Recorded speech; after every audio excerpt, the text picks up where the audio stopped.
And good evening, ladies and gentlemen, and welcome to another Vobes show with me, Richard Vobes, the one-eyed Kenobi Showbie, here on a Wednesday, the 7th of April 2021, beaming from the back room, soon to be the top room. Yes, the top room. My son is slowly moving his gear out, and I'll be able to get in and do some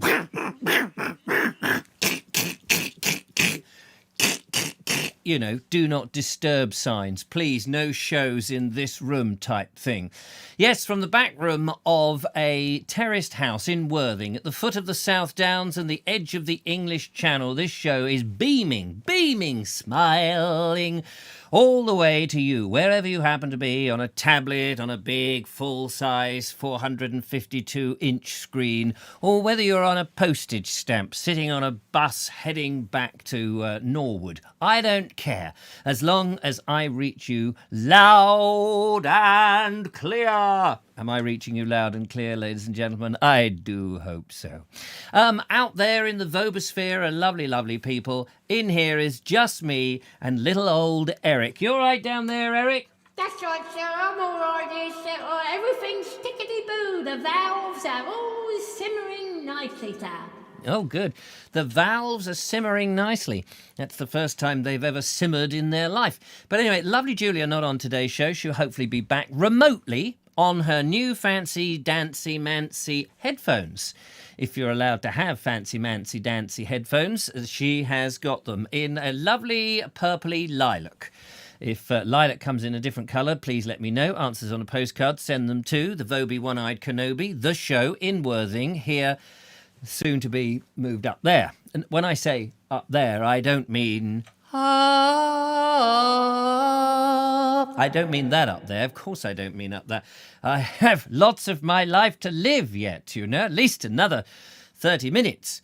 And then it's probably all going to go pear-shaped, but never that mind to you indeed. What? Those words didn't come out. Teleprompter was moving too fast. Anyway, here we are. Hope you can see me, hear me. It looks like on the screen over there you can. Let's do a quick instant rule call. The rule is, you all agree with me, else you disagree, which is fine, because you are allowed to disagree with me and have your own opinion, as long as you're not rude. Like, I had an email from somebody. Now you may have seen it in the Bold Explorer thing. I decided to share my response and also his email initially, who said something because he was pressurising me to reply. You've not replied. It's like, yes, okay. So your email said, hello, you must take this video down. You weren't supposed to go down that road. It's private. Yes, you're not allowed down it. Well, actually, thank you. Google Street View car went down there, yeah, and there is no sign saying you can't go down. So unless you actually put a sign that says private, how is anyone to know? So, I didn't bother to reply for a while. He got a bit impatient. He's like, well, you haven't replied. That's unprofessional and rude. Yes, well, you were rather unprofessional and rude in the way that you approached me. If you would have said, I liked your recent video, but by the way, I should have pointed out that road, we do get a bit, and there's a lot of holiday makers come down there, and really and truly, you shouldn't have, and I just wonder if it was awfully nice of you, whether you could possibly just edit that little tiny bit out, because everything else was absolutely fantastic. If you'd said that, at least I could have said no. I don't re-edit my videos, it's far too much effort. But at least I would have been polite in reply and said, well, it's very, very kind of you, thanks very much. I will consider it next time I come traipsing down a road that doesn't say private. How am I supposed to know? It's not my fault you can't afford to have it tarmacked. Go and get your place sorted out, for goodness sake. Anyway, you can, I don't know how we got into that, but we got into it nonetheless. Anyway, let's find out what people are muttering on about out there. We have the lovely Julia, of course. She's administering the blue spanner.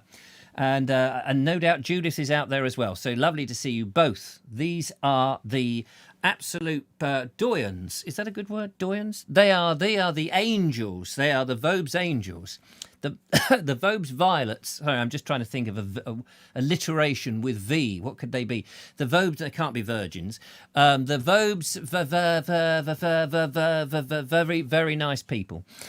Station Master's Choice is also out there. Colonel Craig Karate, Jeffrey Harrison, hello to you. Lovely to see you. Kerry Baldwin, who says hello, everybody. We have David Vad. We have Mark Donny McLeod. There's Daniel Watkins and Sean James Cameron. We have Sensible Paul. We have Kathy B. David Vad, who says, are you saying that we are big lads? Yes, you are big, beefy lads. Ernie Samet is out there. Looking forward to coming down and seeing you, Ernie. Keep saying that, but I am looking forward. When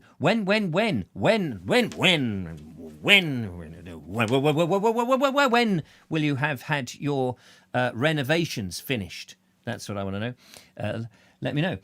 John B is out there, who sent me an email. I haven't replied to your email. He says he wants to send me £1 of mouldy old potatoes, which is very kind of you. Thank you very much. A pound of mouldy old potatoes will just keep me eating all the way through the winter. We still in winter? I thought we'd got rid of winter, but it feels like winter, doesn't it? Feels like winter. We have also Josephine Suter. Josephine. Oh, not tonight, Josephine. Josephine, we've got to come over to your place.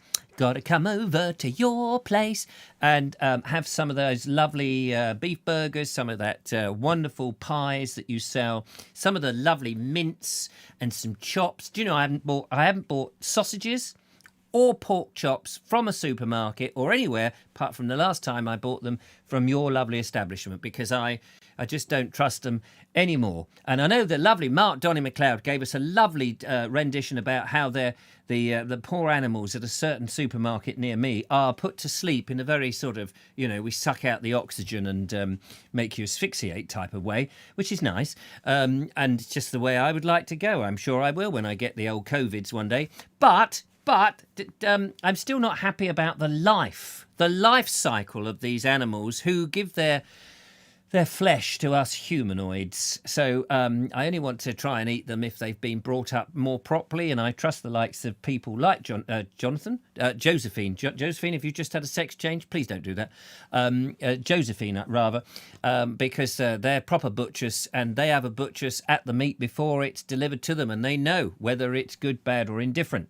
We don't want any of the ugly meat, thank you very much. Certainly don't.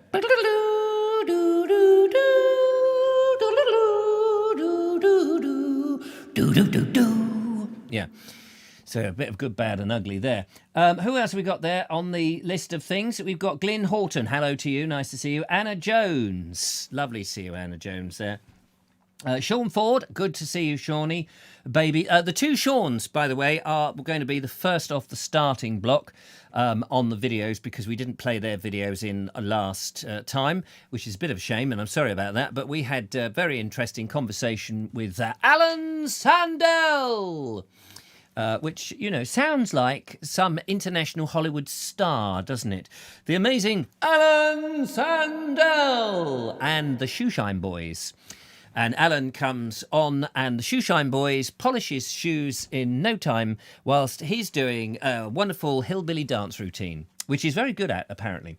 Clive Waterfall is there. Nice to see you, Clive. David Ved, I might have said, but I may say it twice because I'm on equity rates, so I get repeat fees for everything I say twice. I get repeat fees for everything I say twice. If I say it 3 times, I don't get any more, so I'm not going to bother. Daniel Watkins, nice to see you. G. Ramps, good evening. Lovely to see you down there. Or is her nice down there in Barth, where I am, see? It's very nice, thank you. Good. It says, don't take the Mickey out with my accent. I wouldn't dream of it. Kerry Baldwin is a coach driver tonight. Don't know why. Kate Evans says, I'm still in hospital. My goodness, Kate, you lazy old person, you. What are you still doing? What is it? You like hospital food? What's going on with you?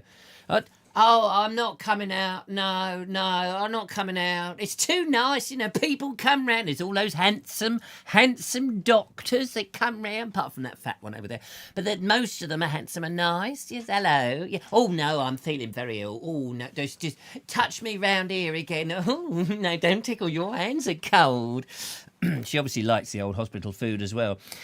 So I don't blame you. Why not? Put your feet up. But what about the animals? You've got to think about the animals. Nay, lad. Not thinking about those. You're probably selling them all off to Josephine Suter for the butchers. And there they are for the chop. Like that.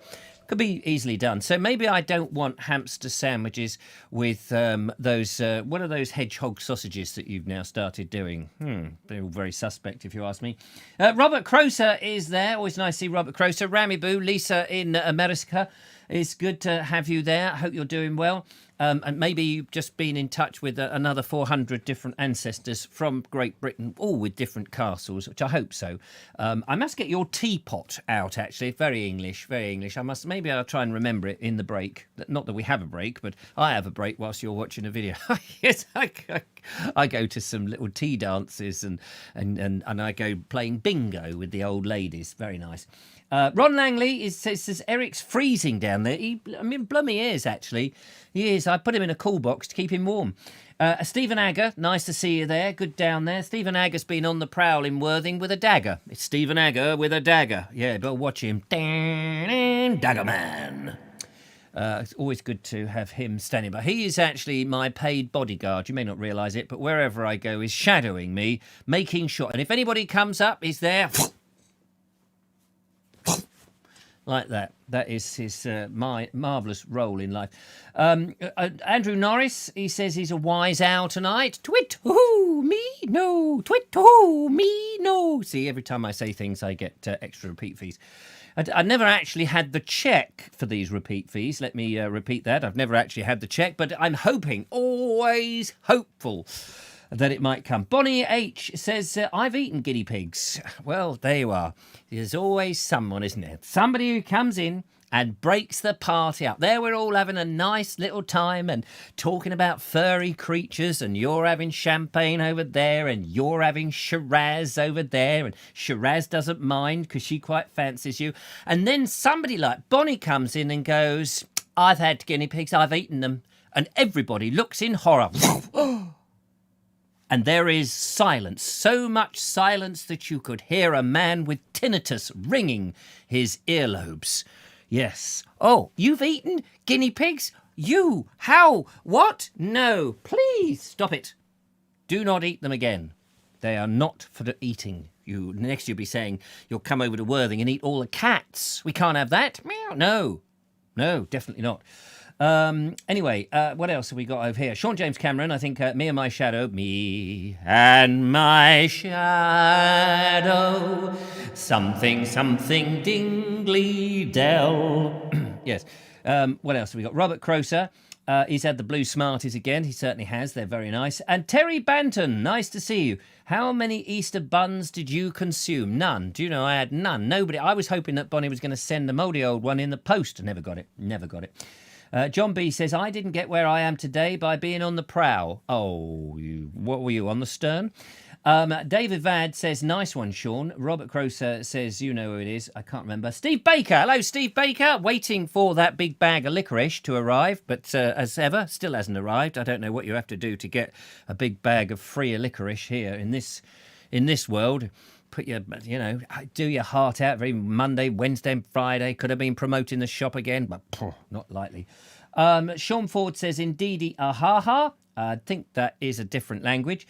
The lovely Julia says, liar, I gave you 2 lemon drizzle hot cross buns. Shush, shush, you're supposed to keep that quiet. I did have them. It's true, it is a truism. And they were homemade by our own fairy hands. And if anyone's got fairy anyway, Alan Sandell says, I've eaten seaweed. Does that count? Well, if the weed seeded on it. I mean, what? No, I got that the wrong way around, but you know what I mean. No, Richard, it's not slightly mad. No, totally and utterly, completely, bonkersly mad. My hot cross buns are being turned into bread and butter pudding. Why? What's the matter? Didn't you eat them? First you. I bet you only half ate your guinea pigs. I bet you had. Very nice. What are they again? Guinea pigs. Oh, guinea pigs. I'm going to turn it into kedgeree. I imagine that's what happened there. And now you've made too many hot cross buns. Oh, look at this. I've made 447,982 million hot cross buns. Maybe if I was to inject them with a little bit of vaccine, maybe the anti-vaxxers would have them then. Oh, no? All right then. I'll turn them into bread and butter pudding. Do you like bread and butter pudding? Oh, no, can't have dairy products. You see, too much dairy in it. Well, it's only a little bit of butter. No, I'd much rather have a bit of Marge, if you don't mind. Marge? Oh, Marge. Do you remember, what was it, Will-O-the-Wisp? Oh, Marge. Yeah. Oh, is it Agnes? Agnes? No, it was Agnes. Agnes was one. Marge. Was Marge? Marge was that. Marge. Marge was the TV, wasn't she? The evil. Oh, no, it was Evil Edna. Which one was Marge? It was Agnes. Wasn't there Agnes? Oh, Marge. I'm told there was one called Marge. Anyway, it doesn't really matter. We will move on, ladies and gentlemen. We will move on. Not to. Rasputin of Artington is also out there. Bread and butter pudding, a childhood favourite. Lovely. And Michael Thornley says, I have hot crust buns. Just saying. Marvellous. I'm glad you're just saying. And Josephine Suter says, I'm having my chili con carne. Hopefully it'll warm me up. I hope it does. And Albion88 Ray says he's been on the cooking sherry. Now, I'm glad Albion88 Ray is out there because he emailed me this afternoon, this evening, whenever it was. And he said, Richard, I'll beg of you, please, I need help. Well, we'll get to his... Steve Baker is calling in now. Hang on a minute. We've got to talk to him. And we'll come back. We'll come back to Alban and 68. Remind me, we've got to come back to Alban and 68. Hello, Steve Baker. Are you there? Yes. Don't forget to go back to Albion 68. Yeah, just bear with me then. One moment, Steve Baker. Albion 68, Ray, he said, we want music for Friday. Friday night is music night, and he wants your suggestions. And he sent me an email. Bear with me, Steve Baker, I am coming to you.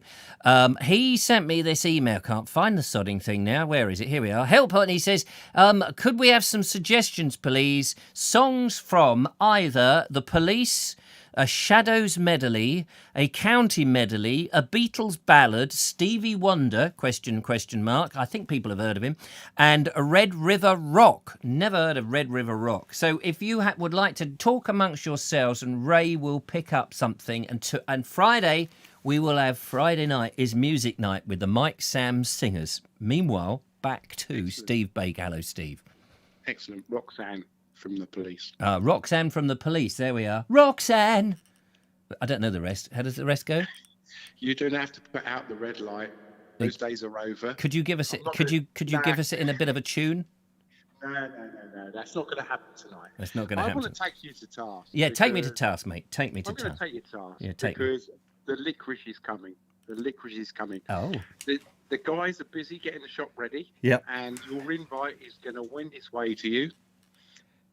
Lovely. I'm very thrilled. And you will be getting licorice that you can, well, more than you can ever imagine. Oh, blimey. Well, I mean, I was being facetious. I was being cheeky. I mean, I don't want people to think that it's just one of those things. You go on the internet and you just ask for stuff, although I do that all the time. On a serious note, you could help me. You could help me. Or rather, you can't, but your viewers could. Oh, right. Okay. How can they help you? So I have a large amount of stock that is past its best before date from January, February, March. 1922. No. More recent. More recent. The 30s was a good year for overstocking. Yeah, go on. But rather than sticking it in the bin, I want to donate it somewhere. Ah. So somewhere like Children's Teeth Decay Unit would be a good place, I can imagine. Well, I've heard there's an address in Worthing somewhere that takes in charitable donations of sweet, sticky stuff. Is there? Yeah. Well, I mean, when you're talking, so you want to donate it to what, a charity or an organisation? Anything. I mean, a best before day just means that if you don't eat it by that day, it's not as good as it was, but it's not a use by or a sell by. So what's the window then? If you've got best before, which is when you sort of have it on the shelf, and then you can take it off the shelf and go, well, people won't buy it because it says it's best before. But what's the window when it's actually rancid and likely to kill you? There isn't. I've got some chocolate bars in the house. Yeah. That were past their best in March of last year, and if you eat them, they're still perfectly edible. Yeah. What happens to you though? I eat it. And basically. you don't end And I up in get hospital, and yeah.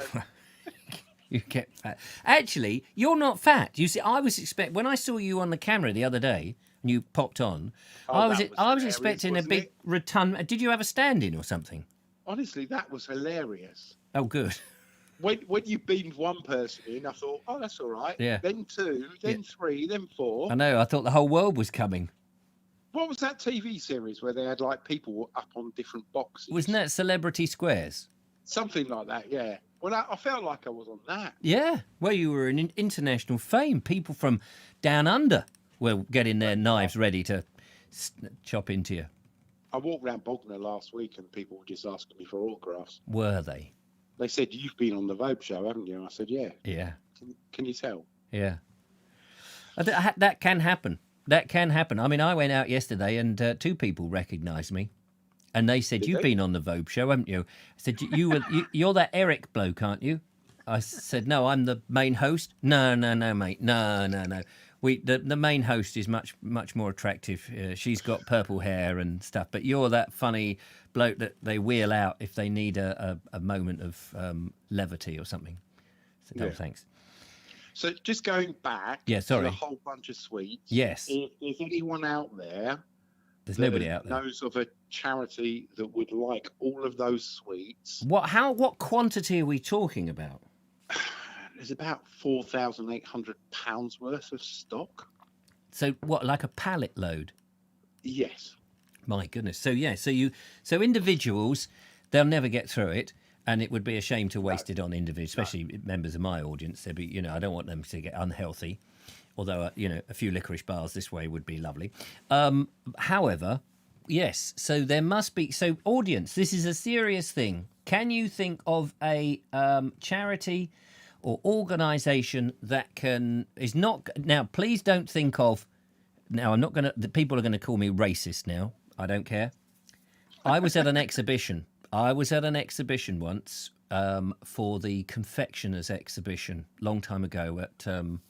Nantwich at the exhibition centre at Nantwich. Was it Nantwich? I think it was. Droitwich it was.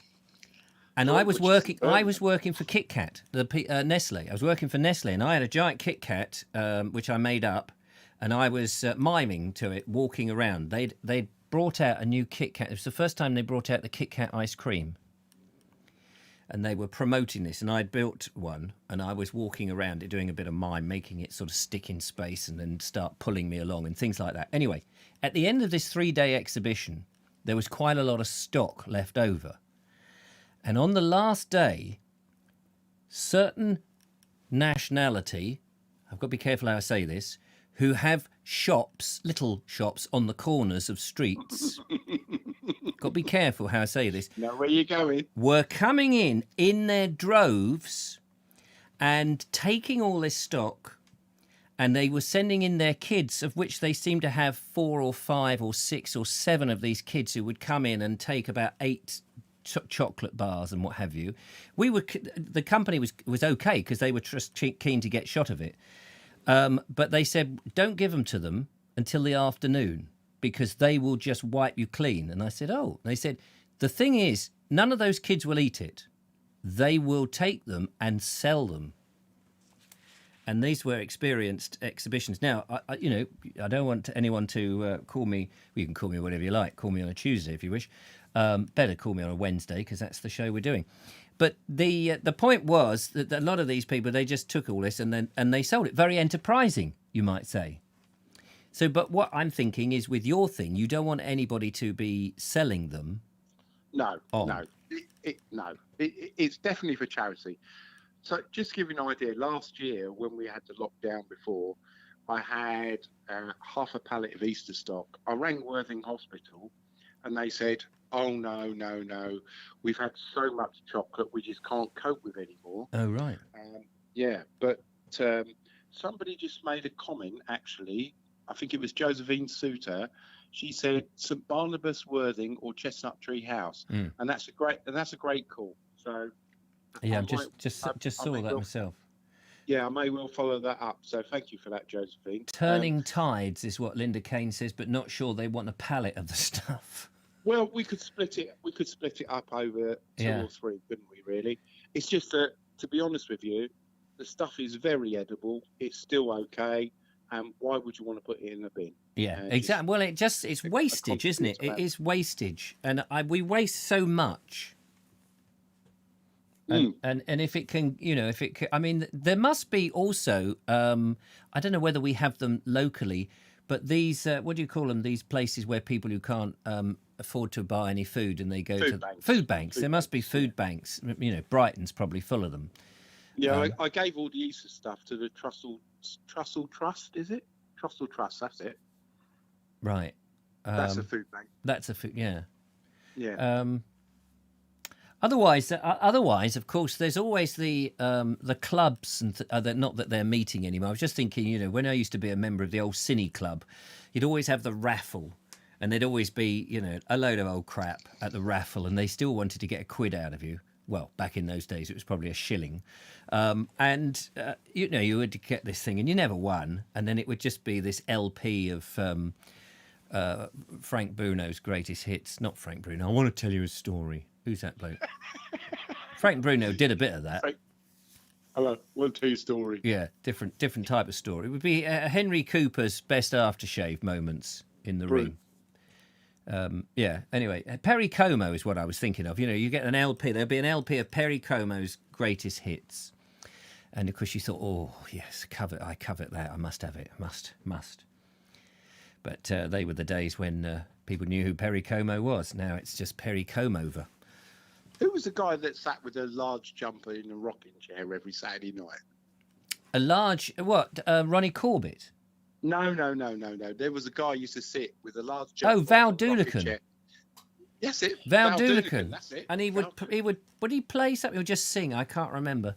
Yeah, he sang. He sang. There was Val Doonican. There we are. Look, people are guessing now. Val, I'm afraid he won't be able to take any of the sweets away. I don't think he's with us anymore. He's No. not about anymore, is he? No. I'm sure that I would. Yeah, they're definitely the big charities like that, or some of the smaller charities who are just desperate who can't. And what about care homes? Well, I thought, this is a serious thing because my dad used to like chocolate, and it got to a point where he only had like a year to live. He was in his 80s, and he would eat all this chocolate. And of course, other people would say, well, it's not very good for his health. And you thought, what are you saying? He's got dementia. He's not actually going to live much longer. He loves it. It doesn't really matter if his teeth fall out. They will take longer to rot than he will take to rot himself. So, and so, care homes, they might, you can imagine certain care homes might be quite nice for a few little sweetie treats. It depends what you're giving them, of course. I mean, they may not, because a lot of the old days might, I don't know whether you've got things like humbugs. They used to like the old humbugs, didn't they? There's a whole mixture of stuff there. I mean, the thing for me is that I just need to, this is one of 5 shops. I've got 5 shops in the same boat. So it's just kind of, but because it's close to Worthing, I'm going to go with the suggestion of that we saw earlier on, to be honest with you. I thought that was really good. Excellent. And we will find a way of clearing it. Can I just say, it is fantastic to see you out and about again doing your Sussex Border Walk. Oh, it's so nice to be able to do it. Absolutely. And I was going to ask you, when you were at Pagham Harbour, did you see any snakes? I didn't. I was so busy concentrating on filming. This is the thing that the myth is that I spend a lot of time doing all this walking and I'm as fit as a fiddle and all of that. But actually, I'm so busy thinking, right, what's the shot? What's the next shot? I'm making a video, and I barely see the place. I look at it and think, there's a nice shot. What have I got to say? Oh, I'm going to talk about this. Okay, or I've got nothing to talk about. I don't know any history about this whatsoever. So, there's some blackthorn. Look at that. I've noticed there's blackthorn here. Somebody told me that it's going to be cold. Half the time I make it all up. So unfortunately, I didn't see any snakes. I was hoping to see more exotic birds than a black-headed gull, but I thought there might be a few pterodactyls in there. It was just interesting because there's been quite a lot of warnings on Facebook recently. Well, I'm glad I didn't know that, actually. Poisonous snakes all round Pagham. I've got to go back and do the other end of it. Maybe I'll just start in Rusper. Well, just make sure you got your boots on. I put my gaiters on. I have to put me in case the alleys come. Gators as well, yes. Yeah, big boot. There's not many alligators in Pagham, that's for sure. No, that's true. But are these snakes poisonous? Adders, yeah. Oh, adders. Yeah.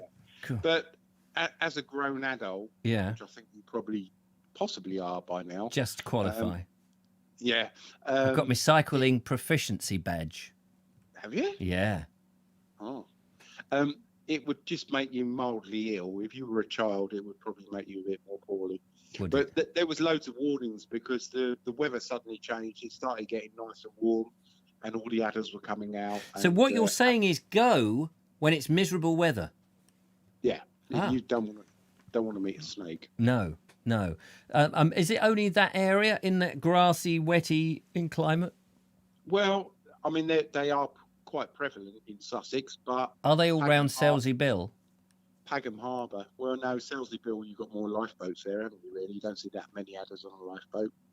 Well, Hang on a minute. How do you get from adder, a snake, to a lifeboat? What do the lifeboats go round with clubs, do they? They go around... There's nobody drowning in the sea at the moment, boys, so let's go back to adder bashing. Yay, great! I don't understand. What's the connection between lifeboats and adders? Well, because you said Selsey Bill, and Selsey Bill is famous for lifeboats. Oh, right. Okay. I didn't know that. That would be one fact I can There's write a that big down. lifeboat station at Selsey Bill. Oh, is there? Well, I didn't. I mean, I know nothing. On stilts. Is it on stilts? Does it walk about and do funny Well, accents? apparently Emma says they're not on stilts anymore because they've now got a crane. Oh, I don't understand. So it's on stilts, like out in the. They used to have a lifeboat station that was on stilts. Yeah. And it had a ramp that when the lifeboat was launched, it went down into the sea. Oh, I see. So did the people who operate the lifeboat, the men, and they get the call, there's the QE2 going past just the other side of the Isle of Wight, and someone has had too much of the old you-know-whats, and says, I can't eat any more of these licorice all sorts, I've just had a great quantity of them, topples over backwards and goes splosh, and somebody goes, man overboard, and the bloke in charge, the captain goes, yeah, just call a lifeguard out. They don't do much. They'll go and get him. And then so the blokes so the bell goes in Selsey Bill, ding ding, and then the butcher, the candlestick maker, the wheelwright, and the thatcher, they all suddenly go, oh, I'm so sorry, I've got to go, and they get down onto the road and they run like Billy-O, and they arrive at the edge of the beach, and then they've got to swim out to this on stilt station, clamber up a ladder, presumably, wet ladder covered in seaweed, getting themselves they're already wet because they've swum out to it, put on some sort of life goggles, and then launch their boat into the sea. Is that how it works? It was, yes. It was. You've got it in one. Is that Emma in the background? It is. Richard, it's really, really worth the day out to Selsey now. I took the children. I've got some photographs. They look really, really uninterested. But I was amazed. Say the first part of that again. It was a what day out? An amazing day out. Amazing day out in Selsey. In Selsey. What did you do? What was, apart from obviously running down like Billy-O and climbing up and zipping down, what else did you do in Selsey that I might find interesting? Well, we went I took the children a couple of years ago now to the Selsey lifeboat, thinking it was going to be the one where they go down the chute. But I'm sure Anything to get rid of the kids, eh? Go on, you go down the chute. We'll see you in about 10 years. Yeah, well, yeah. My George, our youngest, he likes to ask questions. So I thought, here's a nice man who likes to answer questions. So I took them, and they've spent millions, and they bought this new boat which can tipple upside down and then turns itself back up again. I thought you were talking about your kids then when you said they spent millions, and I twigged when you said they do that every weekend. They do that every weekend, But no, at Selsey they've spent a lot of money, and there's a whole centre you can go and visit, and you can see how they bring out this big crane that takes the lifeboat down. Is it like one of those cranes in the fairground where you put the money in and you have to operate it, and it comes and it picks up the boat, and you know, you spend 20 minutes trying to pick the boat up, it comes in upside down, and is it one of those? This is just humongous. The whole stuff that they've spent on it, and then they've also got a little shop so you can go and buy some like fishing memorabilia. But no, I think it's quite a nice day out with the kids over Easter. I took them about 4 years ago. If I had your email address to send it on here, which Steve won't allow me. What, Richard at Vobes.com? Very difficult to remember that one. All right, I'll send it. I've got a lovely picture of them looking really, really disinterested when I took them out for the day. Did you notice that she said I wouldn't let her have your email address? No, because he knows that I'll be on all the time, and it's a man thing. Well, that's all right. I don't mind. You can send. It's Richard at Vobes.com. A very hard thing to remember. Oh, I'll do that in a minute. I'll find the photo. It is a very interesting place, though, Selzy, and I'm sure when you get back on your walk and get there, Yeah, you will find it very interesting. Well, I hope that I do. And I'm sure That's if you make it after getting bitten by an animal. Well, that's it. I mean, I think I will. Do you sell? They used to be able to get these rubber snakes, didn't you, in the old toy shops? And it would be good to get one of those and just make out in the show that I'd been eaten by snakes. What? No, did you ever have one of those wooden ones with all the little sections and you hold it up and it's all like yes, that's right. And you can hold it like this and it wiggles and tail. Yeah. Very. No, I never. I don't think I ever had one, but I think that my kids might have had something like that. Yeah. Anyway. I'll see what I can find and I'll send you a photo. Oh, you're very. Yeah. How lovely is that? Brilliant. So going back to the point. Oh yeah. Great to see you back out on your border walks. Thank you. Thoroughly enjoyed Pagham. But the bloke who lives down that street, the Lagoon Close or whatever it's called, he wasn't too happy because apparently it's a private road. But there's no sign to say private, and Google's Street View car went down there. So I think he's on shaky ground, really. That is a bit like flying drones, isn't it? Because you know I like flying my drone. Yeah. So I've got a park near me, and apparently, according to the council, the bylaw says you're not allowed to fly drones. Anything above 15 feet in airspace isn't owned by the local council, it's owned by the CAA. Ah, right. As long as I don't take off in the park, and as long as I don't land in the park, I can fly over the park to my heart's content. Is that true with some of the National Trust properties? Yep. Oh.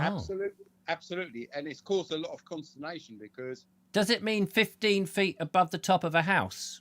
Or 15 feet above 15 feet above the ground. Right. So, but surely... I mean, I had to fill in a license thing to apply to the license to get my thing, and it said something like you had to be 50 metres above, or 15 metres or something. I think I said the last time we spoke, I said to you the laws have all changed, and it depends on the size of your drone, right, and what you're flying. But the drone I've got at the moment, or a couple of drones I've got at the moment, I can literally fly them anywhere above people, unintentional people or intentional people. And as long as I stick within a certain guideline, I can do whatever I want, basically. We're going to have to go and make a video about you flying your drones and all of that stuff and get some footage and stuff. Yeah, well, I said to you, when you were going to do your Farmers Fields piece around the medieval Farmers Fields, yes, we'll meet up and I will take the drone up and we'll get some aerial footage of the field so you can see it. Right, okay, I just got to find a local field. I mean, most of the good ones are in the Midlands. Really? Yeah, the ones that you can still see the I can't even the ridge and furrow, the proper ridge and furrow. Oh, right. And you need to go when the sun is just coming down or rising up, so you get an oblique angle of light across it, so you've got the shadows which really show it up. But I mean, if we're able to go up on another day and do something else somewhere, maybe a bit of footage for the Sussex Border Walk. Yeah. Absolutely. Absolutely. fly it out over the coastal place, the lifeboat station. the lifeboat station that was on stilts apparently isn't anymore. Exactly. I didn't realise it wasn't. And then I if you're didn't very realise lucky, the crane will come out just at that right moment. Some kid will be operating it in the amusement thing. Snatch the drone. We get terrific footage. It's a well dodgy place, Chelsea, when it comes to the tides, though. Well, I'm looking forward to that because I had some good tide shots on some of the earlier stuff around Middleton-on-Sea and all that. Anyway, listen, I must crack on because... listen, it's been nice talking to you, and your invite for you and Julia is wending its way to you. Fantastic. The shop reopens Monday, and I'm hoping within the next couple of weeks we can organise a date and we can get you in there. Julia can do some tasting, you can't. Oh. Because you're on a diet, obviously. Yeah. I can do some licking. Licorice. I can do licorice, and I can lick a couple of things just to get the taste. Sugar-free licorice, Richard. Yeah, I'll try it. I'll give it a whirl. I mean, if it tastes like licorice and it's still got the oomph of licorice, I'll be up for it. Yeah. Listen, it's been nice talking to you. Yeah, you look after yourself. Thanks very much, and cheers Talk to to you Emma. Bye. Bye. Take care. Bye. There we are. That was Steve Baker, ladies and gentlemen, ringing from Felpham. Or forget how they say it now. The locals say it in a specific and special way. But then they are very special people, you understand. Anyway, Linda Kane says the Selsey lifeboat slipway was closed and replaced by a new station in 2017. There we are. Snakes and ladders is my personal limit, says John B. The opposite of a woman's thing, says Sean Ford. I'm reading these out of context, so obviously they don't make any sense. Christopher Eilers says, Richard, any chance of you telling us an interesting story from one of your many walks, like doing it why I enjoy the Bold Explorer? You always give us a history lesson. Yes, there probably is. But I can't think of one off the top of my head at the moment. Do they still practice the 4-course crop rotation? Who do it? There's a town near Northampton way, isn't it? Well, what's it called? Langley? Not Langley. Something like that. There's a town up north somewhere. It keeps popping up in all the books, and they still do a sort of old open field strip farming. They still kind of do it. It's not quite the same, but they still do it. And the 4-course crop rotation, says John B. Do they still do that? Well, they may do. I haven't spotted the men's club sign, says Bonnie H. I don't know what you're talking about there. Not as bad as Bosom. For tides, that is, and Julia is multitasking as we speak, which is always multitasking. Vobes, Sean James Cameron says, will you be visiting the home of Patrick Moore in Selsey? Apparently it's got a blue plaque. Yeah, tell me where it is. Send me an email with the address, and I will make sure I go there, because I think absolutely up there, up in the moon, would be great. And Bonnie says Patrick Moore's expenses were all paid for by Brian May of Queen. Not what, all the time? Can't have been all the time. Lamport, thank you, Station Master's Choice. There we are, Lamport, that's the place. I knew it had a funny name. And Jethro Tull invented the seed drill, says Robert Croser. That is correct, he did. Some people think that he was actually a comic, or indeed a band. But actually, he was around well before that, I believe, in the 17th century. Crop rotation is key, I feel, says John B. Yes, they should go back doing it and stop all the agro chemicals that they shove on. But let's not get into that, because I will end up having a thing about it. And Brian May bought his house. Nice. Right, we're about time to... We had a video, I suppose. Now, from last week, we've got the 2 Seans. So, which Sean should we go? This Sean, that Sean, Sean. I think we'll start with Sean James Cameron, because he's on loop 2. We know he's loopy, but this is loop 2, ladies and gentlemen. So let's nip into the video box. And this is loop 2.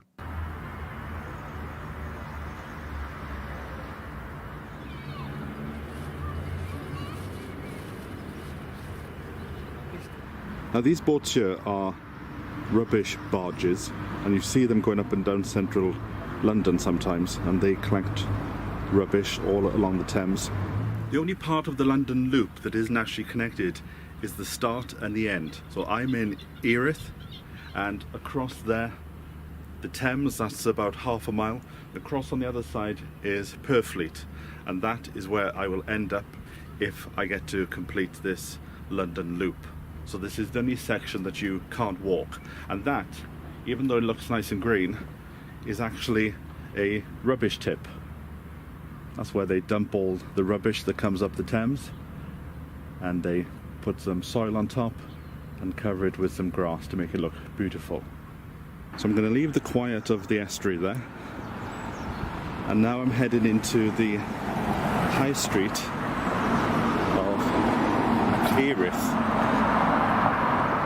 It's quite quiet. It's a Friday lunchtime that I'm doing this. I did start off early this morning, but one thing that I've learned is London transport doesn't help you to get to places, so I should have started out 2 hours earlier than I planned. Now, I had been warned in advance that the next section is very difficult to find. So it's between the Cross Keys pub and the Playhouse Theatre, and where we're going is actually down the side, but there's no sign, or maybe the sign disappeared. So it looks like you're going to walk onto somebody's car park, but no, there it is. So we're going down those steps. So when you come down those steps, we then end up back down by the estuary. And I'm now heading, I think, to the pier there. I didn't know that London had a pier. Now this is called Erith Pier, also known as Deep Wharf. Now this is where the ships used to dock and where they used to discharge their cargo. I'd love to go down there, but I'm going to crack on with the actual walk, although this is actually open to the public, so if you did want to come and visit, you could take in the sea air. In fact, they had a few little beach huts. You could be forgiven to think it's a seaside resort. Come down to the sea and look across the Thames to the rubbish tips.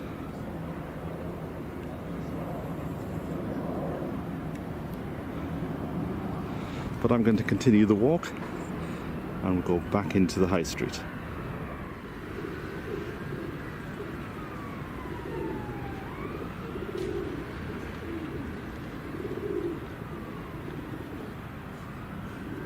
I suspect that's to stop people driving their cars up.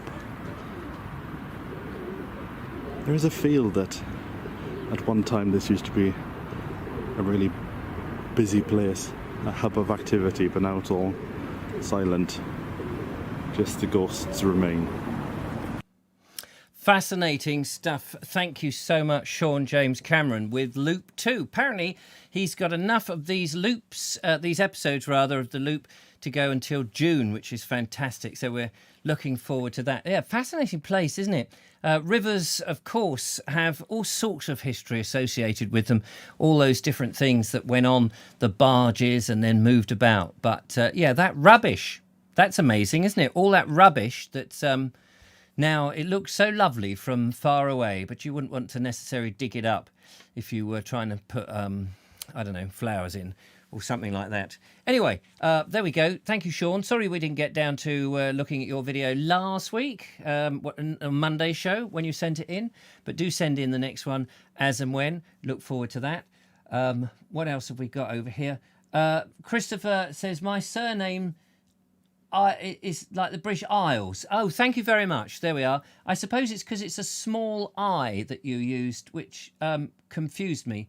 But Isles, Christopher Isles, like in the British Isles, but without the S. Oh, Christopher Isle. A lot of people struggle pronouncing correctly. I hope that helps. Once I've got the pronunciation in my head of people's names, it sticks, but I am not very good at that thing. Station Master's Choice says Edith Pier looks like Wigan Pier. Oh. And Mark Dunning McLeod says you can buy a copy of Brian May's guitars. They make a version of my own friend's guitar. Well, I'm very pleased to hear that. And Laxton, English. Oh, Laxton, is that what it is? Edward Moulding. There we are. You found it. What was the other place that somebody suggested? Laxton, England's last open field village. Yes, I would like to go to Laxton and have a look at it, actually. But it's up north somewhere, isn't it? It's somewhere in the Midlands or North Midlands or somewhere. But now that hopefully from next week we better go travelling, and I do want to go travelling, I'm going to take it slowly because I know what's going to happen. We're all going to end up having to have probably COVID passports just to get on the motorways. That'll be the thing. Michael White says, I enjoy watching your walks, Sean, which is great. Nice video, lots of comments about Sean's video there. And Wise Owl, I'm looking forward to watching all your videos. This is Wise Owl. It says, it's lovely that you have made these recordings for future generations. Absolutely, that's what it's all about. Brilliant. So now, listen, we will go to the other Sean now. Thank you very much in the video box because, as you know, there were a couple of them. So let's go to the second Sean. This is Sean Ford with his Discovery Walk 11.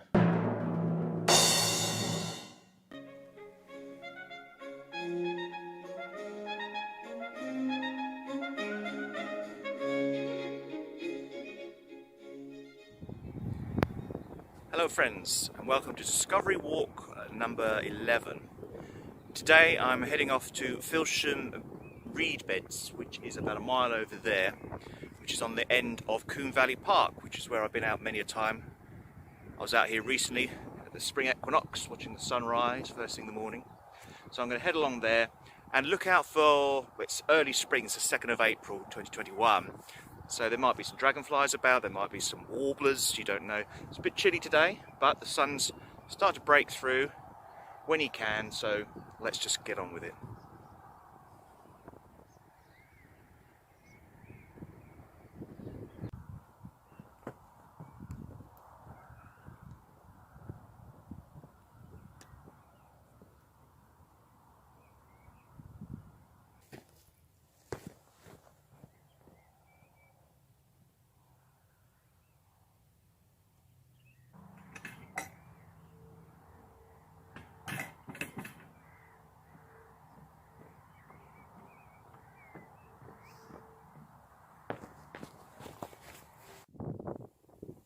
Filsham Reed Bed is one of the largest reed beds in Sussex, and it's just south of Coombe Valley Park, managed by the Sussex Wildlife Trust since the 1970s, and it's a site of special scientific interest, and it looks like it is too. There's lots of wildlife out here, so I'm going to see if I can get along a bit further, and there are some lookout towers, or whatever you call them, for bird watchers, and a couple of places to visit there.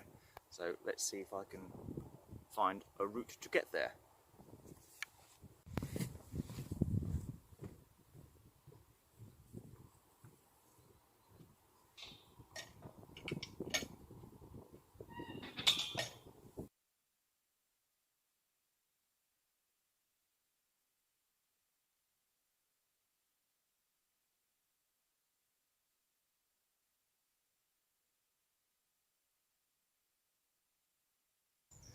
Well, I sort of know where I am.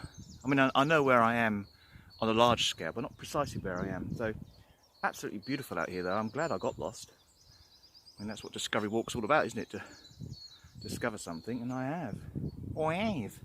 Absolutely wonderful out here. I think I'm nearing it. Nearing something, anyway. Beautiful, though.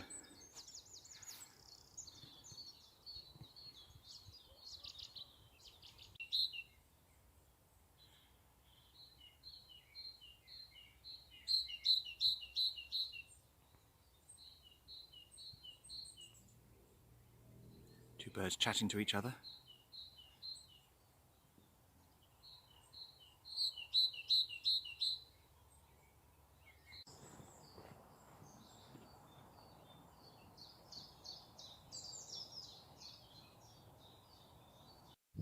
Well, I've come out by the railway line, which I think goes down to Bow Peep Junction, railway bridge over there.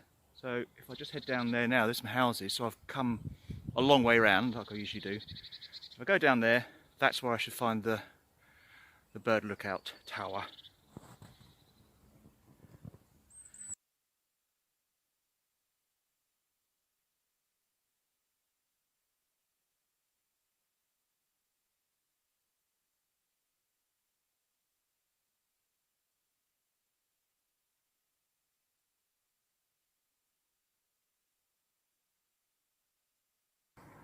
Well, I went totally the wrong way there.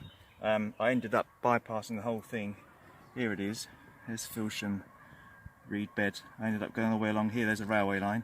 So I've had to walk all the way along here, back up here to now go, you are here, to get up and see those huts. Oh, sorry for the delay. Doesn't look like those towers are out here now, so that's a very old map I was looking at. But there are these wonderful little walkways you can tread upon, which go on for quite a while, and have a look at the wildlife right up close. It's fantastic. So thanks for watching Discovery Walk 11. See you next time.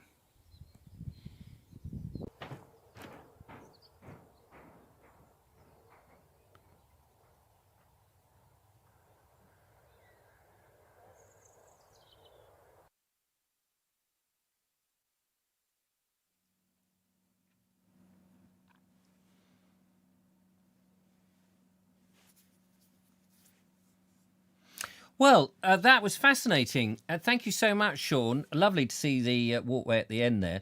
But I was slightly blown away because you were 1 minute you were there, all that greenery and everything out there in the wilds when you were sort of desperately trying to find your way around, and then you cut to this little forest, and I thought for some reason we'd suddenly gone to Russia or Siberia, because they look like a frozen forest with all that ice and stuff on it, and the juxtaposition was quite stark. And then I was looking in, is there anything in there growing? It all just looked like there was just lots of frost. So was that, I couldn't work out how close that was to you. I mean, obviously it was close because you suddenly put your camera there. But yeah, I like that difference between those two environments that seem to be right on top of each other. But a shame about the towers. That it would have been nice to see those, but fantastic that you can walk out on that reed bed so that you don't go traipsing on the ground and disturb all the little newts and voles and water somethings and the other things, that aquatic didgeridoos that live out there. So brilliant. Well done. Thank you very much. Which is great. Puts me in mind of Henry James Allen, says Robert Croser. So there we are. Josephine says it's got to 50. Oh, the likes. Yes, thanks very much for putting up the likes. That's very kind of you. Terrific videos. There we are. The standard of video production is terrific here from all the contributors. It means I have to pull my socks up and make sure that I continue to make reasonable videos when I make mine. But thank you so much. Never saw any tanks, so it couldn't have been Russia. That's true. Thank you very much, John B. So there should be 106 likes. Let's get them there by 9 o'clock. Josephine Suter says, thank you, Josephine Suter. Yeah, not everybody will like the show. Some people will be just sitting there with their mouth open going, what is this bald bloke talking about? We've never seen anything quite like it. The number is 07934746790, and somebody has done just that. Let's find out who has given us a call on the old Vobie One-Eyed Kenobi show. Hello, welcome to the show. Hello, everyone. It's Ed Loud. Hello, Ed Loud. How the devil are you? Round and squidgy still. No, I give you the punchline. I mean, I give you the bleeding. Anyway, never mind. I have just put some bread in the oven whilst Sean James Cameron was walking around to Erith, or whatever it's called. Erith. Yeah. Oh, it's in my neck of the woods. I was really glad to see that face. I'm getting a bit homesick. Are you? Yeah, there we are. Yeah. Well, whilst he was round Erith, I had to go into the kitchen and quickly shove my bread in, because I bought some new flour. Oh, new flour. New flour. The last one I had was called Norfolk Crunch, which gave me the lovely brown crunchy rolls. And I've got about, I don't know, maybe it's a because I'm a London, six or seven loaves left in that packet. But I wanted to order a new packet just so I've got one, so I never run out of the flour. Very wise. And I've got this one's called Malt Crunch. Looks very similar, to be fair. It's probably just a lighter mix. But anyway, so I thought couldn't resist. I needed to make some more bread, so that's what I've done. And it had risen nicely, and I thought, I had meant to shove it in the oven whilst one of the videos was on. So I've done that. I've just got to remember to myself that it's in there. Anyway, never mind all that. You reminded me, because I know you make bread. Are you still down? Indeed. Are you still down in wherever it is you are? Not on with your dad? Yes, I'm afraid so. So not actually been making any bread for the last week or so. Boris is sitting at home in my freezer, shivering, the poor little sourdough starter. Oh, yeah, poor little thing. Yeah, my dad doesn't really like crusty bread. He hasn't got much in the way of teeth, I'm afraid. So he's not having any of my sourdough bread in many years. Oh, that's a shame. That is a shame. Now, listen, have you ever been to Selsey Bill? I have not. Have you not been to Selsey Bill? Because did you hear the phone call with Steve Baker? I did, with the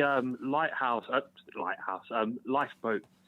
The lifeboat. And he said it was on. I've heard about this, but I've never been there. It's one of many things I am yet to do in my life. He said it was on stilts, and we've managed to find. He has actually sent me a picture.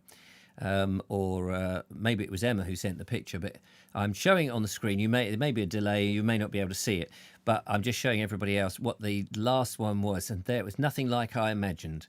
And how lovely is that? But now, for those people who are watching, he also has the after version, the new version, which I've just got to go into a different place to find the new version. I don't know whether I like I think the old version. I mean, obviously it's down to the people who are drowning, I guess, to say. But there is the new version, which is a bit like a Thunderbirds thing with the caterpillar wheels and stuff, and goodness knows what it's towing on the back. My dad's watching Thunderbirds as we speak. Oh, there you go. So, so thank you very much, Steve, for sending the pictures in. I just thought whilst I've got you on the phone, I would just quickly... It's bloody cheeky of me, but I just thought I'd show it. I wish I could see them. I'm calling from the phone I've been watching on. So, do you know, for a minute I thought you said I'm calling from a phone box down the road. Back of those days when you could go in and go, oh, I just need a couple of 10-penny pieces. I've got to go and make a list. Well, there used to be a lovely, nice, old-fashioned phone box just behind where Sean James Cameron was filming. There's a Morrison's, and near there used to be a lovely old phone box, and they removed it about 8 years ago. How dare they? I was heartbroken because I loved those old phone boxes. Yes. Nice. What was it? K6? Really one of the red K6s? I don't know what they're called. Just the old red phone boxes. Yeah. I'm just educating you. K6. Yeah. Case you need to know. But yeah, I really loved those old phone boxes. But sadly it was removed. But beep beep beep beep beep beep beep beep beep beep beep beep. Oh. I was really pleased with Sean James Cameron's video. They're all good videos, but I'm sure people will forgive me for liking a video close to home. So so do you know when? So Loop 3, could you work out where he's going from there? Have you done that kind of a walk? I have done it, but not in the correct order. Yes. Because it's local to me. I'm about 8 miles closer than Sean James Cameron, so I can literally just get up and walk there.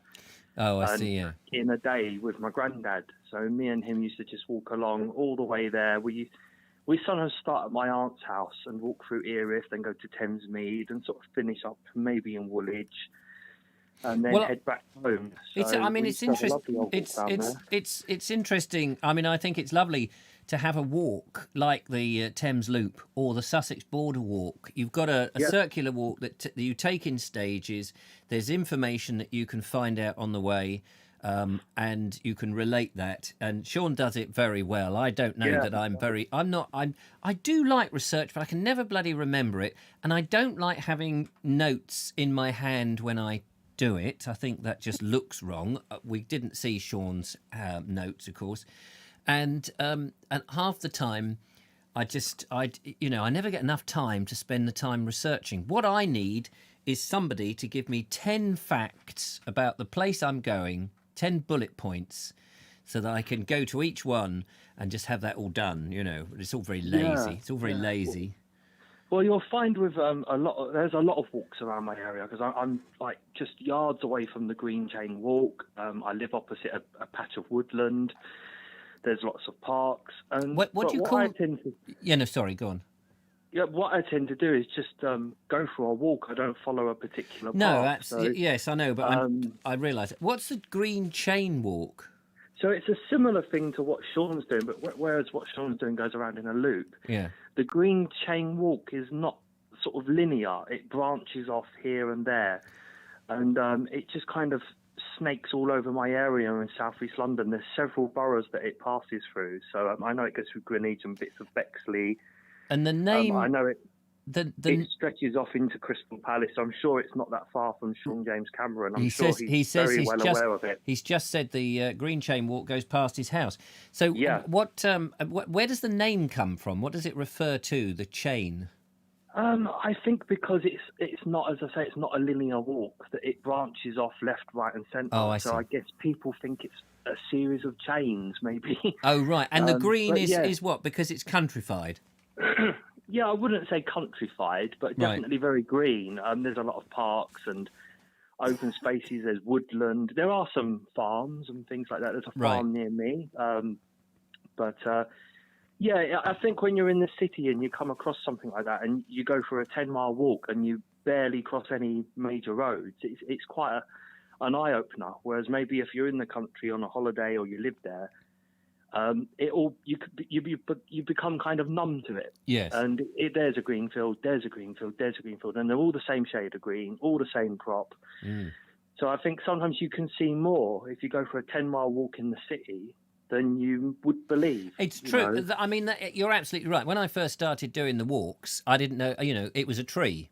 Whatever that brown thing sticking out of the ground that was taller than me, that was a tree. I didn't know what kind of tree. And then when I realised that they had names, suddenly a name then, it's like having a person, because suddenly the person is wearing a type of coat. And, so then you can talk about the trunk or the bark on the trunk or whatever. And then they're wearing earrings, which might be the buds or the fruit.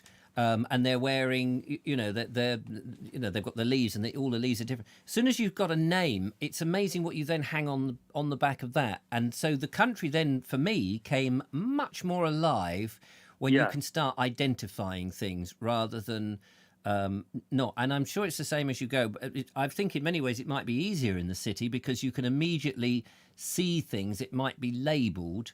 And you can go, or you can look it up. What's that building there? That's the Shell building. Things are closer together as well. So yes, you don't have to go so far. Yeah, I can go for a 5-mile walk, and in that 5 miles I'll pass a park, woodland, and a farm, and there's less of the monoculture. Yes, in a sense, but. On the other hand, when I'm in the countryside, you get those grand vistas that you're never going to get in the city. You just cannot replace that. Absolutely. I mean, this is the thing. I mean, the one thing about the country which I enjoy is you haven't got to worry about the noise of vehicles when you're recording live to camera, and there's fewer people walking about looking at you as if you're an idiot, talking to a camera. But I agree that the city has got so much stuff because you could just walk 10 yards and there will be, especially in England and in London, it's so steeped in history.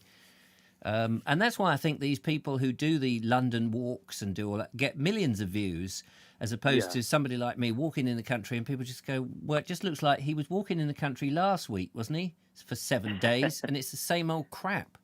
I prefer the countryside myself personally, but it's not to say that you couldn't do something akin to what you do in the city. And I'm really and people do. When I see something like what Sean James Cameron did, it really warmed my heart because I hear so many people say, they make it out to be impossible, and it's not impossible. And sometimes the noise of the traffic is no different to, say, the noise of the sea. I found when I was filming I think it depends on your microphone, because sometimes if you're filming on a microphone that's using, and it may not be the microphone so much, it may be how the gain is done. If you're using auto gain and every time you pause, the gain just suddenly goes up, you get this enormous, and if you've got anything like a diesel engine passing you, the throb of it, and when you see it back on a modern phone, which is compressing the sound a second time, bringing in all the low levels high again, it can drown out what you're saying. What I found was if it was constant traffic, I could get away with that very easily. All the videos I sent you were filmed feet away from the A2. But what I couldn't mask was if there's just one vehicle coming along every 10 seconds. Yeah, you just couldn't do anything about that. I mean, if you're doing a voiceover, and things like that. That's much easier because you just go and film the stuff. My style is I do it to camera, and people have said to me, "Oh, but it'd be much easier if you just did a bit of voiceover because you could have all the facts in front of you and just do the voice." And I used to do that with the Bald Explorer years ago. And of course, people like what's that woman who does the walks? Julia. Not Bradbury, is it? Julia Bradbury. Yeah. I mean, if you've ever tried to deconstruct a Julia Bradbury walk, you'll notice that there's a formula that they have. All the facts and stuff about places are all on voiceover. And all the bits that you can react to live, like, oh, isn't that a lovely tree? Look at the kind of leaves on that, are done live because she doesn't need any information about it. It's just a natural reaction.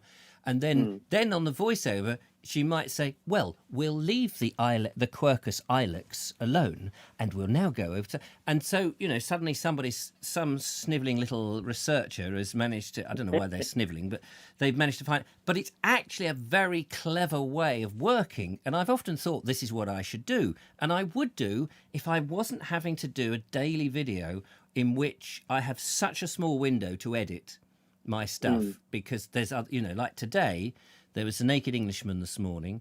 I went out and did a video and edited it, then I had a reading show at 4:00, and then I've got the Vobes show, and in between all that there's not much more time, plus I was helping Billy move stuff out of the room so I can have so I don't have that much time to spend on it. I've got to be able to knock them out and still reach a reasonable standard, otherwise people won't pay me to make the nonsense I make. Well, it's I don't know what to say really. I'm always sort of gobsmacked at the amount of output you do, but I think it's fair to say my favourite is the Vogue show, just because it's such a sort of lovely hodgepodge of different things. So, well, you're a very nice man, and I agree. I mean, I'd love to do this more. I'd love to do this and just wax lyrical and have fun and all the rest of it. But I don't get that many views on this, whereas the Bald Explorer is the thing that's paying the bills. Listen, I'm going to go. Yeah, I read your mind. We've got to get these other videos in today. We've got three crackers to come in today's show. Good. Right, well, yeah, I'll look forward to those. And but lovely to talk to you, Ed. Always call in. We love hearing from you. Yeah, take care, everyone. Bye. Take care, Ed. Lovely to speak to you. There we are, Ed Loud, calling in, not from where he is, but singing praises for the Sean James Cameron's views and video around London. And it's great to see. I mean, I agree. It's great to see. I don't have a big city to walk around. I could go to Brighton, I suppose. It needs to be a big place like London for there to be that much interest. I could just keep walking around Worthing, but in the end it's sort of a bit parochial. Anyway, enough of all this gay banter. Let us crack on with some more of the lovely videos that people have made. So let us step into the video box. And we're going to go to Nymans. And now, I've heard of Nymans. I've never actually been there myself. It's a very lovely place. And by all accounts, Tarquin has made a fantastic video of the place and the beautiful house, or the ruin of the beautiful house there, and its amazing gardens. So let's go and share this. Thank you so much, Tarquin.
And there you go. How about that, ladies and gentlemen?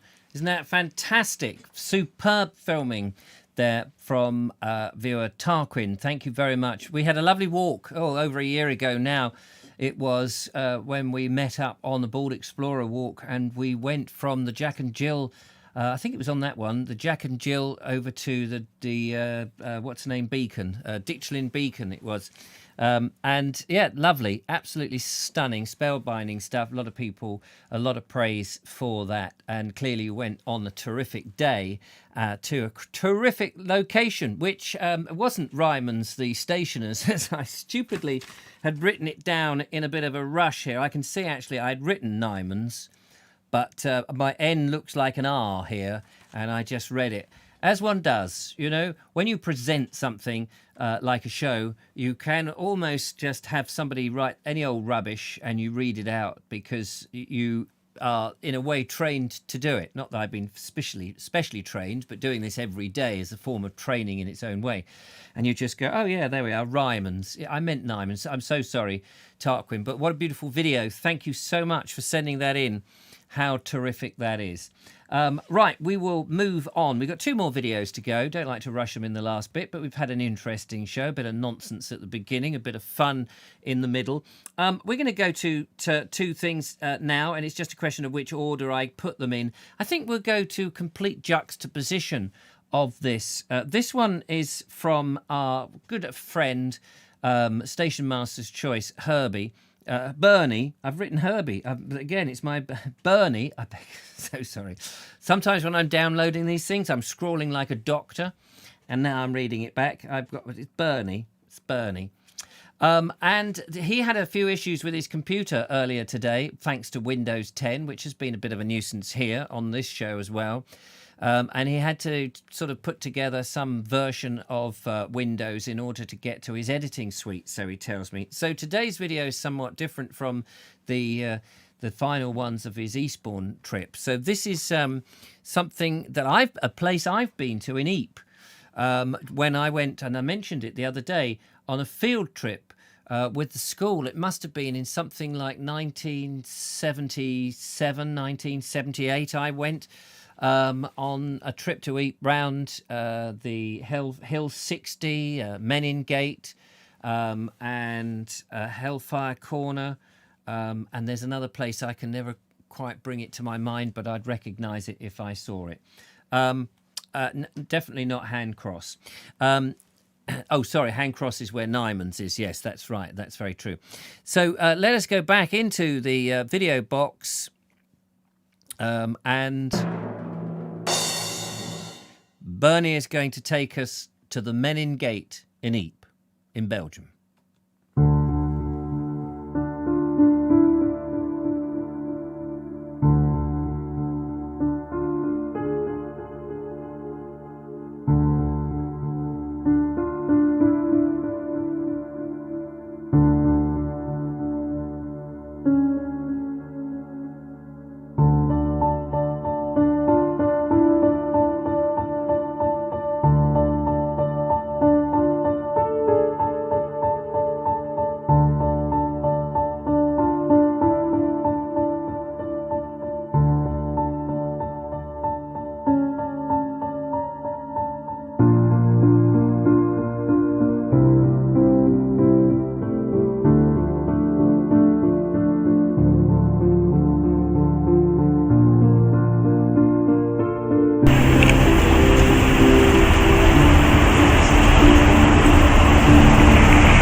So, very poignant film there that brought a lot of memories back to me of a field trip that I went to.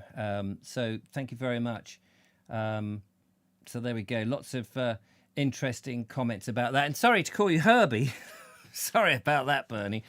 That was another slip of the old panic to get the show put together in time. So there you go. How about that? But well done, Bernie. That's fascinating. Really fascinating. Nice to see something a little different as well. It's amazing what we get on this show. You know, you think that it's going to go in one direction, and then suddenly we go down a different rabbit hole, and who knows, you know, how these things happen. They still do the last post every day, says Jeffrey Harrison. Do they really? How fascinating. Linda Kane says, I visited Ypres. So affecting. Tyne Cot Cemetery and the original trenches at Hill 62 was there in 2014. I think that must have been Hill 62 where I went with the trenches. I remember Hill 60, Hellfire Corner, I think that was called. But fantastic. There we go. Station much has no association with Nymans, the stationers either. No, absolutely. Every day at 6 p.m, I think the last post is done.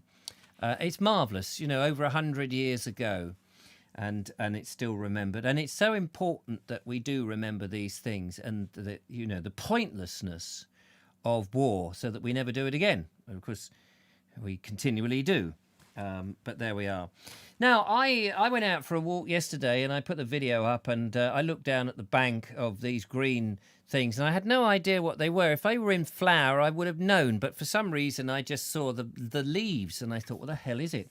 And of course it was wild garlic, and everyone's been telling me, oh, Richard, it's wild garlic, don't you know nothing? It's so obvious. It's like, yeah, okay, I got it. It's wild garlic. Got to try and remember these things. Well, Richard McGowan's been out for a walk, and he's also seen wild garlic and Ramsons. Is it Ramsons? Or have I written that down wrong? And he's given us a video of his walk and all the bits and bobs that he's seen in the spring up where he is in Cumberland. So let us go back one more time, ladies and gentlemen, and find out all the observations that Richard McGowan has found up there with Anis, no doubt, in Cumbria.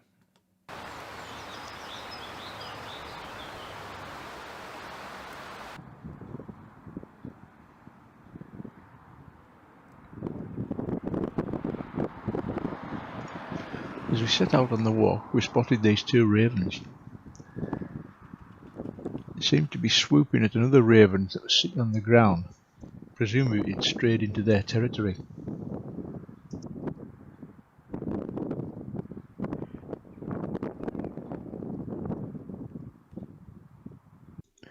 This is scurvy grass. It grows in coastal areas, apparently full of vitamin C, and was probably once used to cure scurvy, which is a deficiency of vitamin C.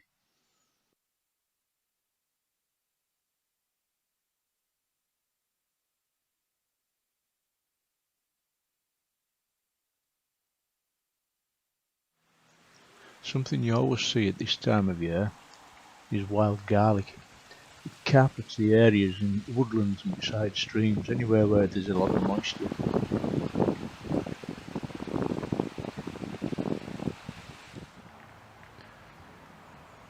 A bit later on in the spring they get lovely white flowers.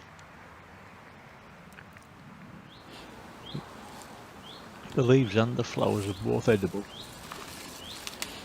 They're a good source of vitamins and minerals. We usually put them in a jug of water when we get home, and it stops them wilting, keeps them fresh.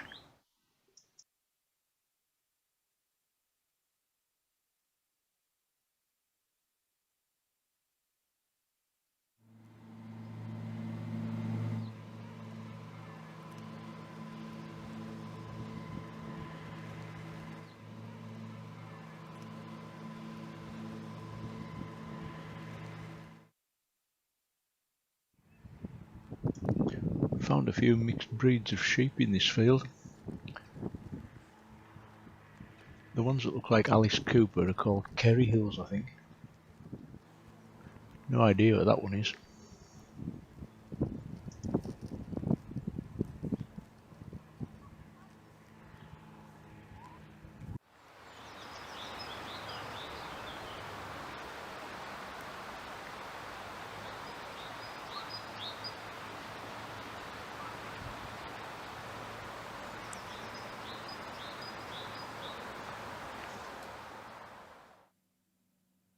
There we are.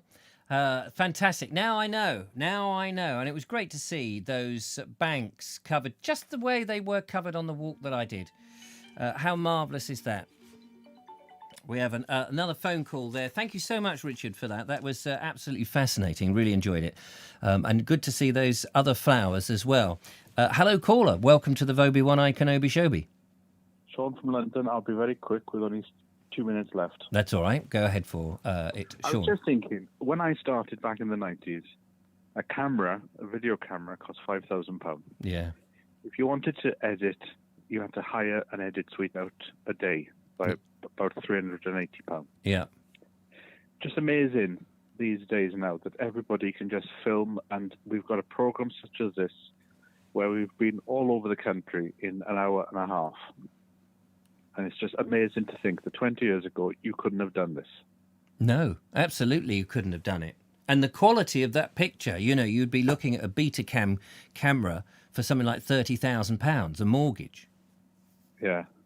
And now you can have it on your phone for, I think there's a lot of crap on YouTube, and they should put you as creator on the rise and give you far more exposure. Because what you're doing here is quite fantastic in educating us all about all these different places. Because I know the next time I'll see you in a video, you'll be there going, oh, this is wild garlic, this is. Yeah, once I know something, I'll be going, it's wild garlic. I know it. It's wild garlic. It's definitely, they look more wild garlic. But because these things, they come up and then they presumably those banks, you know, that I mean, the bank I walked with all that wild garlic in, and Richard just showed us a magnificent bank full of it. In what, a couple of months' time, will that all be gone and you just wouldn't know it was there? The flowers will come up next. Mm. And I would wait until the flowers come up before you pick it, unless you're with somebody that knows, because there is another plant that looks very similar that could kill you. Yes, you're right. So that's a good warning. Pick some, give it to the neighbours first, or if they're still there the next day, then put it in your soup. But okay, and then but when it goes, it wilts away, and then because I'm sure it just goes back into the soil. Yeah, and because we've got some down the lane leading to my house. Right. But the other trick is, don't pick it from. So that path you went down when it was going up the side. Only pick it head height. Yeah, in case the dogs have weed on it. Over the ones at the bottom. Absolutely. You wouldn't want to do that. It just struck me tonight how sort of amazing things have become. Things have changed. Obviously, it's taken a lot of work away from people such as me, but that's another issue. Yeah. Sitting there cursing. Up the camera and make a video now, but I know. I mean, I went through exactly the same when I was, doing the corporate thing, and the bottom fell out of the market when I was just getting going on it, just getting as a business. And then I realised there's no point investing in it, because unless you're actually really, really good or have a complete niche or something, everybody's doing stuff. Same with photography, stills photography. People have got Photoshop. They can, the cameras are dirt cheap, and the quality is so good that it's a dying thing. And you're reminded really of the labourers when the traction engines first came in and threshing machines came in, and you can sort of go, oh yeah, we're all being displaced again. Well, I've still got my £5,000 camera that I bought. It doesn't work now, but I've still got it, and I can't bring myself to throw it out. I know exactly. Because I know how much it cost. Yeah, I mean, I've got all my professional cameras, and they're perishing. They're no good to man or beast. But it's funny because I did the corporate thing as well, and that's where you made your money. Mm.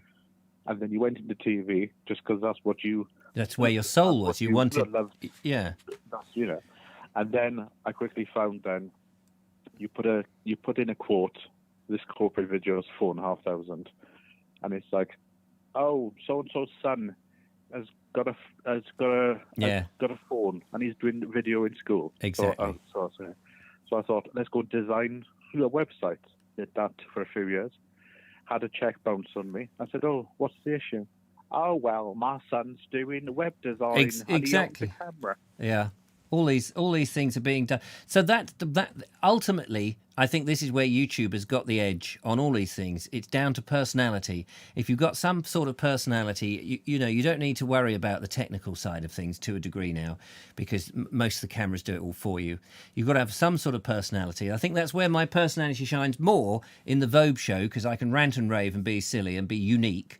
In the Bald Explorer, I always think that I'm a very boring version of myself. I never think that I'm an interesting version of myself. It's just that more people seem to like the boring version of myself than the version of myself that I like, which is the nonsense, whereas I think I'm making fun, but most people don't think that's very funny or whatever. And so I balance my life by doing both.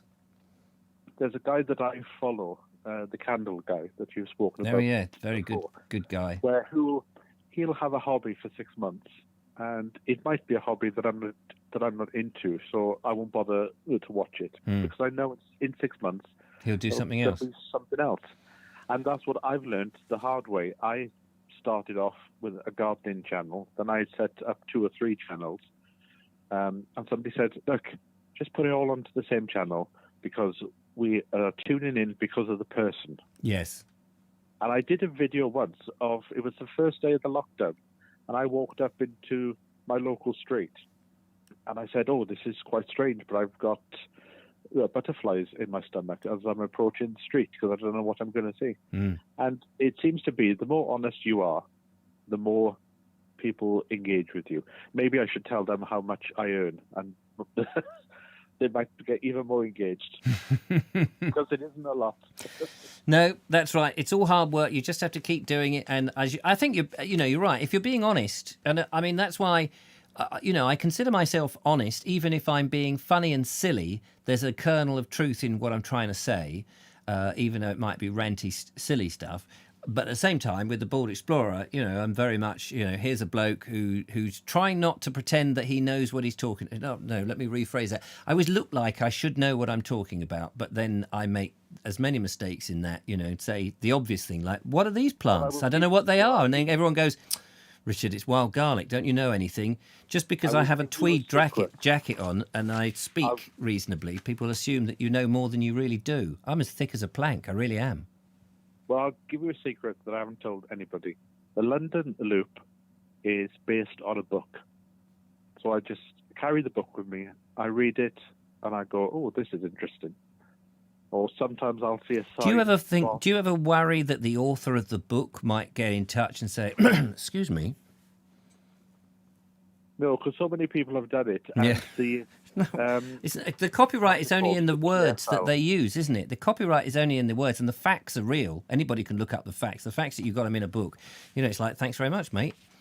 So good on you. I mean, that's what I was doing with, and I often think that. The books, all the books you read is basically a script. If you just rearrange the words a bit, you're all right. Yes, you've got to be careful, though, because I wrote a book back in the... I wasn't going to do your book. Don't worry. I wrote a book in the 2000s, and the publisher phoned me up and said, "Right, great, it's just you're 2 pages short, because, you've got to be a certain amount of pages for the paper that needs to be printed." So I put 2 stories in that I made up. You go back to the village now, and they're facts. No. Oh, did you hear about that story in the 40s about when the horse fell on the ice and the policeman, because he was England, he couldn't spell the name of the Welsh street, so they pushed the horse over the ice into the English speaking. Philip Mercer would be turning in his grave if he heard that. Well, anyway, this goes to show this is why you shouldn't believe the Bible, but that's a different subject. It's a different subject. We must go. I'm over time. And we'll end it there. Yeah, thank you very much, Sean James Cameron, all the way from London. Take care. Nice to talk to you. There we are. Lovely story there at the end. He made it all up. Not all of it, just the last couple of pages. Anyway, there we are. Ladies and gentlemen, thank you so much for all those wonderful videos. He's quite right. We go around the world, we do some interesting things, but it's not so much me. It's actually down to you. If you didn't make those videos, then what would we have to show? I would just be burbling on some old dreadful stuff and just reading out all your comments again. And, you know, that's plagiarism, isn't it? And your comments are your own copyright, and here's me reading them out. It's a nice, easy ride for some people. Michael White says, you're friends with the author, aren't you, Sean? And Robert Croser says, wise owl, you know my daughter. I don't know, that sounded like a threat. And John B says, I'm only joking. So there we go. That's a roundup of what you're thinking about. Thank you for the 42 likes. Why have they all gone down? How does that happen? They went up and now they've all gone down. Is that you've taken all your likes away? Oh, we got one more call. A bit worried because I think I recognise the number. Hello. And it's gone. So there we go. That's it. Thank you very much, ladies and gentlemen. Look after yourselves. Thanks for watching. Thanks for all the contributions. Thanks to Julia and the lovely Judith. And thank you to all the contributors who've made the videos. And, of course, to you for typing. But we are well behind the time, so I'm going to let you go. It's only midweek. So take care. Look after yourselves. Have a wonderful evening. And bye-bye for now. Bye-bye. That's not the one I wanted. Oh dear, Mr. Vobes. I'm so sorry. Pressed the wrong button. That's the. By the way, it is a fantastic book. If you've missed your chance of this, London Belongs to Me, you can re-listen to them on Listen with Vobes. It's a YouTube channel, separate YouTube channel that I do at 4:00 live, ladies and gentlemen. That's not what I meant to press, but I actually meant to press this. And now it won't do it because there's a certain sequence you have to go through. So I'm cocking it up but that's the thing about a live show. Anyway, ta-ta. See you next time on Friday, I believe. And why is that? There it is.